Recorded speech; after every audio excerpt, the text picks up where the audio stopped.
नोटबंदी के बाद आपने काला धन के बारे में भी जानकारी नहीं दी, कितना पैसे आए उसकी भी जानकारी नहीं दी।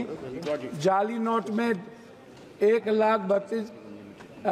10 लाख करोड़ से ऊपर के लगभग कितने जाली नोट मनी का बैंक से गैपिंग है उसकी भी जानकारी नहीं दी। ये जीएसटी बड़े व्यापारियों के चोरी का सबसे बड़ा रास्ता है। एक कपड़े की कीमत है हमारी 200 रुपया और जीएसटी भी हम देंगे 200 रुपया। माननीय श्री पप्पू यादव जी। धन्यवाद महोदय। मैं माननीय वित्त मंत्री महोदया जी से ब्लैक मनी के बारे में जानना चाहता हूँ और नोटबंदी जो भारत की सबसे प्रधानमंत्री का स्वर्णिम निर्णय था, उस नोटबंदी के बाद आपने काला धन के बारे में भी जानकारी नहीं दी, कितना पैसे आए उसकी भी जानकारी नहीं दी। जाली नोट में 10 लाख करोड़ से ऊपर के लगभग कितने जाली नोट मनी का बैंक से गैपिंग है उसकी भी जानकारी नहीं दी। कितने पैसे आपने अकाउंट में दिए लोगों को, 15 लाख रुपया आपने, उसकी भी जानकारी नहीं दी। तो हम तो पहले आपसे नोटबंदी जीएसटी के बारे में हम सिर्फ इतना कहेंगे, ये जीएसटी बड़े व्यापारियों के चोरी का सबसे बड़ा रास्ता है और मिडिल क्लास व्यापारियों का हिंदुस्तान में एक कपड़े की कीमत है हमारी 200 रुपया और जीएसटी भी हम देंगे 200 रुपया। मिडिल क्लास को कितना मुनाफा होता होगा यह भारत सरकार का दिल ही जानता है। हम इस पर कुछ और नहीं कहेंगे। हमारा दूसरा चीज है, मंत्री जी, भ्रष्टाचार पर कुछ आप अलॉट करिए पैसे को, इसको खत्म करने के लिए। माननीय इस पर एक अलग बजट पप्पू यादव जी, आप चेयर को एड्रेस यह सबसे बड़ा, प्लीज काइंडली एड्रेस, यह सबसे बड़ा इंपॉर्टेंट है। दूसरा चीज, बिहार को 5% जीएसटी इस बार आपने कम क्यों किया, ये आपको बताना चाहिए कि बिहार को 5% बजट आपने इस बार कम किया है, वो किस आधार पर किया है। दूसरी चीज, झारखंड का लगभग 1,36,000 करोड़ रुपया आपने जीएसटी का आप रोक रखा है, आपको ये भी बताना चाहिए। तीसरी चीज, 400 रुपया कब तक आप पेंशन देंगे, कब तक? ये जो पेंशन जितना दे रहे, क्या कभी आम आदमी का वृद्ध पेंशन या और भी पेंशन, इसको क्या 2,000 रुपया या 1,000 रुपया बढ़ाने की आपकी कोई योजना है या नहीं? चौथी चीज, आवास योजना जो आप देते हैं, प्रधानमंत्री आवास योजना जो आपका सपना है, अच्छी बात है, उसको आप इस राशि को कब बढ़ाएंगे? ये राशि बहुत कम है और इससे किसी का भी सपना पूरा नहीं हो सकता, ये राशि गमन हो जाता है।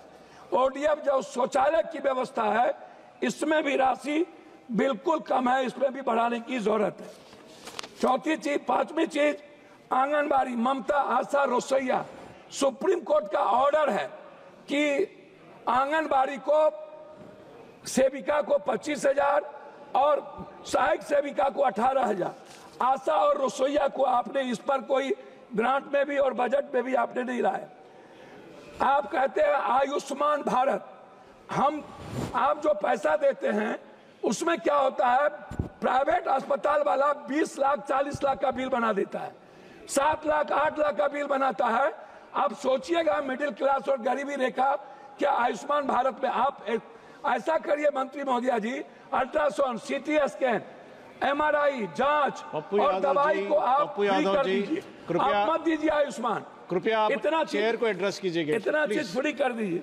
चौथी, सभापति महोदय थैंक यू, 2 लाख करोड़ रुपया हम पर बिहार में कर्ज है, 2 लाख करोड़ रुपया, और बिहार सरकार आज नहीं, चाहे जिसकी भी सरकार हो, वर्तमान हो कोई भी हो, उन्होंने और हमारे प्रधानमंत्री गांधी मैदान में विशेष राज के दर्जा की बात की थी। लेकिन जब हम लोग अटल जी के समय, हम लोग नीतीश जी और भी सभी साथियों के नेतृत्व में मिले थे, तो हम लोग विशेष पैकेज का एक बड़ा रूल दिया था। उसमें हम लोगों ने कहा था कि बिहार की जितनी बंद पड़ी फैक्ट्रियां हैं टोटल आप उठा लीजिए, सासाराम से लेकर के और जितने जूट मिल कटिहार से लेकर के जितने चीनी मिल है, सारी फैक्ट्रियां, इसको रिहेबिलिटेशन के लिए आप एक विशेष पैकेज दीजिए। उसको भी आपने नहीं किया। हमारी लगभग फैक्ट्रियां बंद हो गई। झारखंड में HCL से लेकर के लगभग 43% फैक्ट्रियां, गिरिडीह हो, धनबाद हो, बोकारो हो, स्टील फैक्ट्री हो, लगभग बंद हो गई। तो मेरा है विशेष राज और विशेष पैकेज। जब आप बात करते हैं कोई भी चीज, तो जरूर इस बात पर ख्याल रखा जाए कि विशेष राज पर आप क्या चाहते हैं। आप अपनी बात समाप्त कीजिएगा। तो सबसे बड़ी इंपॉर्टेंट है वो है प्रधानमंत्री सड़क योजना। प्रधानमंत्री सड़क योजना में सर, बिहार दुनिया का सबसे गरीब प्रदेश है। आप इसको समझिए। हमारी जो GDP अभी जो हमारे यहाँ सर में हमारे यहाँ जो जाति जनगणना हुई है महोदय, उस जाति जनगणना में सामाजिक और आर्थिक और शैक्षणिक स्थिति दुनिया में सबसे निचले पदार्थ पर हम है।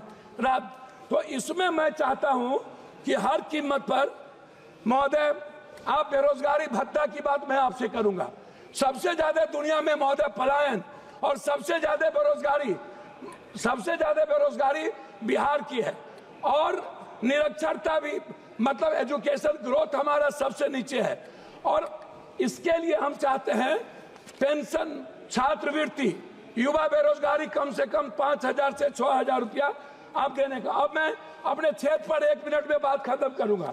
अपने क्षेत्र पर महोदय, हमारे हम अपने क्षेत्र पर बात खत्म करेंगे। मक्का, मखान, मछली और चाय बागान, इस पर हम आपसे आग्रह करेंगे हृदय से कि आप कोसी सीमांचल के रिहेबिलिटेशन के लिए आप कम से कम इस योजना पर कम से कम 5 फैक्ट्री मक्का, मखान और चाय पत्ती पर आप देने का कष्ट करें।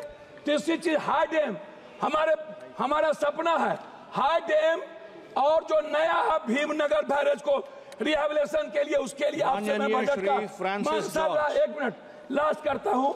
अंतिम 2 बात है अध्यक्ष जी। पहली बात है पर्यटन।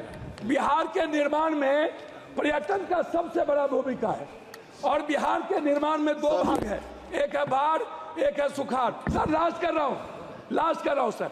उसमें जब 2 भाग है, उसमें क्या है कि सर हमारा 3 हिस्सा बाढ़ से प्रभावित है। हम लोग क्या होते हैं, लगभग हमारा पूरी योजना खत्म हो जाती है। उसके लिए रेल योजना पर बहुत बहुत धन्यवाद। रेल योजना पर आप माननीय श्री फ्रांसिस जॉर्ज।